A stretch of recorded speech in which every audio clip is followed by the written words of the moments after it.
안녕하세요. 오늘 우리가 함께 나눠볼 이야기는 바로 사유의 힘입니다. 정보는 정말 넘쳐나는데 왜 내 삶은 그대로일까? 이런 생각 한 번쯤 해보셨죠? 흩어지는 지식을 삶을 바꾸는 단단한 지혜로 만드는 법. 지금부터 같이 한번 알아보겠습니다. 네, 바로 이 질문. 여기서부터 한번 시작해 볼까요? 우리는 매일같이 책을 읽고 영상을 보고 또 새로운 정보들을 접하잖아요. 분명 어제보다 아는 건 많아졌는데 이상하게도 삶은 좀처럼 바뀌지 않는다는 느낌 혹시 받으신 적 없으신가요? 바로 그 답답함이 오늘 이야기의 출발점입니다. 자, 그래서 첫 번째 파트에서는요, 무언가를 아는 것과 그것을 통해서 내 삶이 실제로 변하는 것, 이 둘 사이에 과연 무엇이 있는지 들여다볼 겁니다. 이 둘 사이에는요, 보이지 않는 아주 깊은 강이 흐르고 있거든요. 대체 무엇이 우리를 이 강 건너편으로 가지 못하게 막고 있는 걸까요? 근데 혹시 이런 생각은 어떠세요? 우리가 좋다고만 믿었던 바로 그 배움 자체가 어쩌면 문제의 원인일 수 있다고요? 어떤 공부는 그냥 쓸모없는 걸 넘어서 오히려 우리에게 해가 될 수도 있다는 아주 도발적인 가설이죠. 이게 대체 무슨 의미일까요? 자, 그럼 이제 문제의 핵심으로 한번 들어가 보죠. 바로 생각 없는 공부가 어떻게 우리를 위험에 빠뜨리는지 그 구체적인 모습들을 함께 진단해 볼 시간입니다. 우리가 무심포하고 있던 공부의 함정들 한번 같이 살펴보시죠. 생각 없는 공부의 위험 크게 세 가지로 볼 수 있습니다. 첫 번째는요, 그냥 타인의 생각을 그대로 따라하는 앵무새가 되는 거예요. 나만의 관점 없이 그저 남의 말을 빌려 쓰게 되는 거죠. 그리고 두 번째는 얕게 알면서 확신만 강해져요. 속은 텅 비어 있는데 겉만 단단한, 이거 굉장히 위험한 상태가 되는 겁니다. 그리고 마지막, 이게 진짜 치명적인데요. 배움이 현실과 완전히 동떨어져 버려요. 마치 유튜브에서 본 생산성 팁은 100가지도 넘게 아는데 정작 내 방은 하나도 정리가 안 되는 바로 그런 상황인 거죠. 그리고 바로 이 문장이 그 결과를 정말 정확하게 짚어내고 있어요. 이때 공부는 성장이 아니라 회피가 된다. 그러니까 더 깊이 생각하는 그 고통을 피하려고, 막연한 불안감을 가리려고 공부를 방패처럼 삼는 바로 그 순간, 배움은 더 이상 우리를 성장시키지 못하는 겁니다. 자, 그럼 이제 문제점만 이야기할 순 없겠죠. 희망적인 해결책으로 넘어가 보겠습니다. 생각 없는 공부의 위험을 막고 흩어지는 지식들을 삶을 바꾸는 단단한 지혜로 만드는 그 힘은 과연 어디서 나오는 걸까요? 여기서 우리가 지식과 지혜가 어떻게 다른지 그 근본적인 차이를 한번 짚고 넘어가야 해요. 왼쪽을 보세요. 이게 바로 지식이에요. 외부에서 내 머릿속으로 정보가 들어오는 거죠.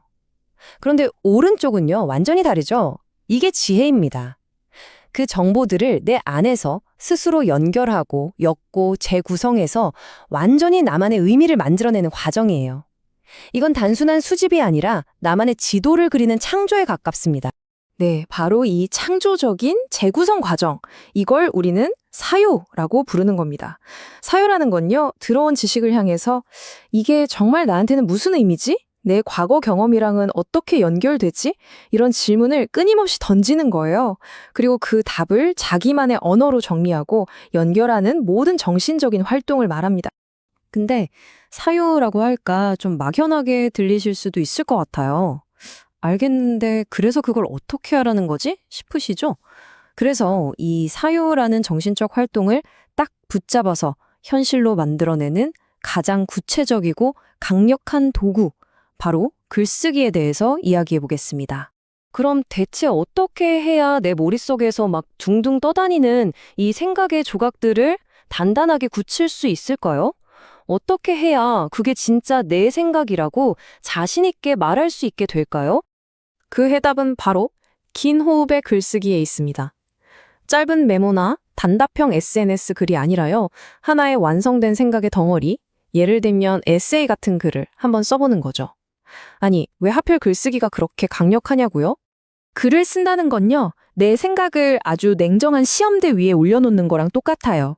이 세 단계를 한번 보세요. 첫째, 글을 쓰다 보면 막연했던 생각의 실체가 적나라하게 드러나요. 아, 내가 이걸 그냥 안다고 착각했구나 하고 깨닫게 되죠. 둘째, 말로 할 땐 몰랐던 논리의 구멍이나 비약이 눈에 보이기 시작합니다.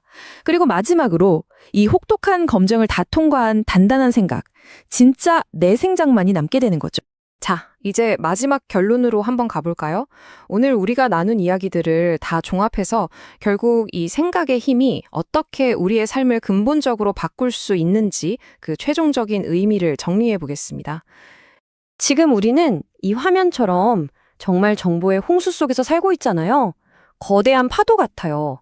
다시 말해서 지금 우리한테 부족한 건 정보가 절대 아니라는 거죠. 정보는 이미 차고 넘칩니다.